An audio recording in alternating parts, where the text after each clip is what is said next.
Toxic positivity shuts down real emotion.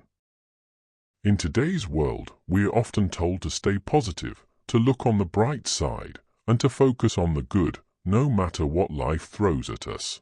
These messages, whether from friends, family, or even social media, are meant to uplift us, to motivate us. But what happens when these good intentions cross the line into something more harmful? What if, in our rush to encourage positivity, we begin to shut down the very real emotions that make us human? What if, in trying to help others feel better, we're actually invalidating their true feelings, pushing them to bury their pain instead of processing it? Welcome to the concept of toxic positivity, a mindset that pressures us to maintain an unrealistic, forced sense of happiness, even when it's inappropriate or harmful to our mental well-being. At first glance, it might seem harmless, even helpful. But beneath the surface, toxic positivity can create feelings of isolation, emotional suppression, and even guilt. In this video, we're going to explore toxic positivity in depth, what it is, how it harms us, and how to navigate a world where we're constantly told to just be positive. We'll look at how to embrace our authentic emotions in a society that often tells us to fake it till we make it. Understanding toxic positivity. Before we can truly understand the impact of toxic positivity, we need to break down what it actually means. Toxic positivity refers to the overemphasis on maintaining a positive mindset at all costs, often at the expense of acknowledging or dealing with the negative emotions that come with life's challenges. It's the idea that no matter how difficult or painful life gets, we should always look for the silver lining, always find something to be thankful for, and always choose happiness. On the surface, this sounds like great advice. After all, who doesn't want to be happy and optimistic? But the problem arises when this expectation becomes a form of emotional invalidation. Rather than creating space for people to feel and process their emotions, whether they're positive or negative, we start telling them that their sadness, frustration, or anxiety are somehow wrong, that they need to be fixed immediately. Let's pause for a moment to think about the typical messages we hear when we're struggling. A friend may say, "Look on the bright side," or "Everything happens for a reason," or even "Don't worry, it'll all be okay." While well-meaning, these phrases are often dismissive, pushing us to ignore what we're truly feeling in favor of cheerful resolutions. The issue is that feelings like sadness, anger, or grief are natural responses to life's hardships.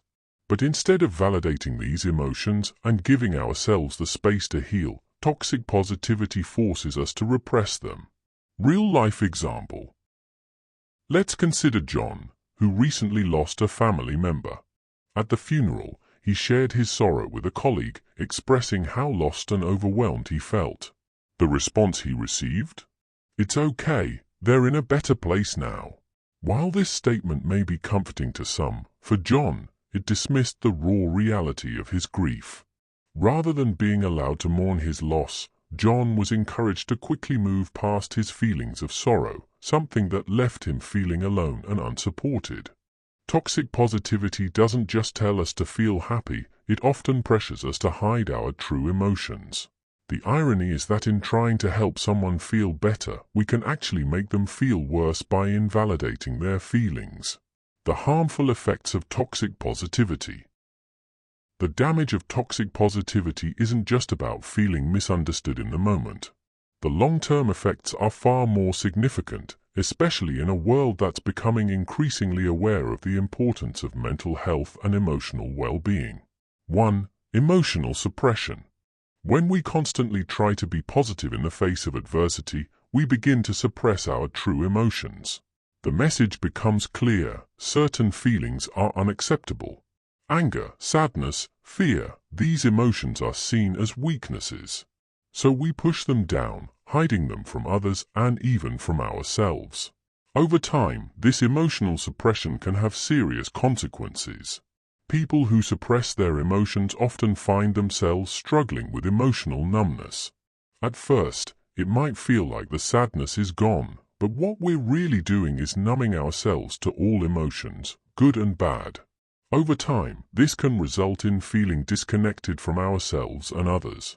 We may find it hard to enjoy life's pleasures or experience deep connections with people because we're no longer in touch with our own emotions. Real-life example. Think of Emma, a woman who has always tried to stay positive through every hardship in her life. After years of pushing away feelings of stress, grief, and frustration, she began to feel emotionally numb. She couldn't connect with her friends or family on a deeper level. She went through the motions of life, but she felt like something was missing. It wasn't until she allowed herself to confront her feelings of sadness and anger that she was able to heal. 2. Anxiety and depression. Suppressing emotions doesn't just make us feel numb, it can increase the likelihood of developing anxiety or depression. When we feel that we must always be okay, we create a pressure to constantly maintain a facade of happiness. This internal conflict between our true emotions and the expectations placed on us can lead to significant mental health issues.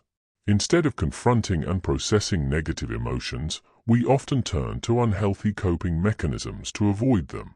We might distract ourselves with work, social media, food, or substances, anything to avoid the uncomfortable feelings. But these distractions only provide temporary relief, and in the long run, they make things worse. 3. Strained relationships. Toxic positivity can also damage relationships. When we deny the emotions of others, we invalidate their experiences.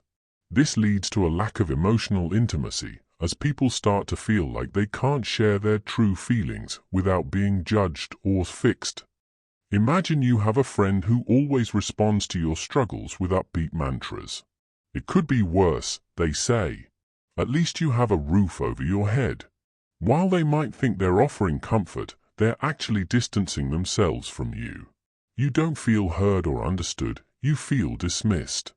Over time, this can lead to a breakdown in trust, as the person may begin to believe that their real feelings aren't worthy of attention. How to overcome toxic positivity? The good news is that we don't have to accept toxic positivity as the status quo.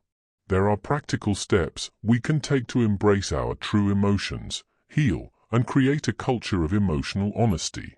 1. Acknowledge your emotions. The first step in overcoming toxic positivity is to acknowledge your emotions. It's okay to feel sad, angry, or scared. These are natural human responses to life's challenges. Allowing yourself to sit with these feelings doesn't make you weak, it makes you human. By acknowledging our emotions, we give ourselves the space to process them.